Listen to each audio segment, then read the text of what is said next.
Department కి చేరేదాకా పోరాటం చేయండి. మొన్నటికి మొన్న ఒక స్వామీజీని అక్కడ ఉన్న ముస్లిం వ్యాపారి కొట్టిండు. అసలు ఆలయాల చుట్టుపక్కల అన్య మతస్థులకు ఎందుకు ఇస్తారు? అన్య మతస్థులకు షాపులు ఇద్దాం, అక్కడ దర్గాలు వెలుస్తున్నారు, నోరు మూసుకొని ఊరుకుందాం. వాళ్ళు మన మీద దాడి చేసి రేపు ఆ విగ్రహం మీద కాళ్ళు కడుక్కోవడానికి వాళ్ళు ఒక పంపు పెట్టి ఆ శివయ్య మీదే ఇప్పుడు అక్కడెక్కడో జరుగుతోంది కాశీ దగ్గరలో.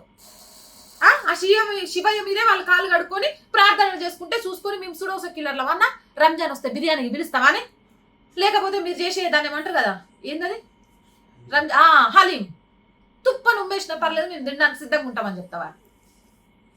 వాళ్ళని కించపరచడం కాదు ఇక్కడ, వాళ్ళని చూసి మిమ్మల్ని నేర్చుకోమని చెప్తున్నాను. వాళ్ళు చాలా క్లారిటీగా ఉన్నారు. చిన్నప్పటి నుంచి వాళ్ళ పిల్లలకు వాళ్ళ మతం, వాళ్ళ ఆచారాలు, వాళ్ళ వ్యవహారాలు నేర్పిస్తున్నారు. ఎవడైనా హిందువు మా మసీద్ జోలికి వస్తే తలకాయ లేపేస్తామని చిన్న పిల్లలు కూడా మాట్లాడుతున్నారు. అంటే వాళ్ళు ఎంత క్లారిటీగా ఉన్నారో ఆ క్లారిటీ మన పిల్లల్లో ఎందుకు మిస్ అవనిస్తున్నాం, ఆలయాలను ఎందుకు కాపాడలేకపోతున్నాం అనే ఆవేదనతో చెప్తుంది. ప్రతి ఒక్కరూ శ్రీశైలం దగ్గర పాతాళ గంగా సమీపంలో వెలిసిన ఆ దర్గాను అక్కడి నుంచి తీసేసేదాకా పోరాటం చేయండి. ఖచ్చితంగా ఆర్వాయిస్ దాని మీద పోరాటం చేస్తుంది.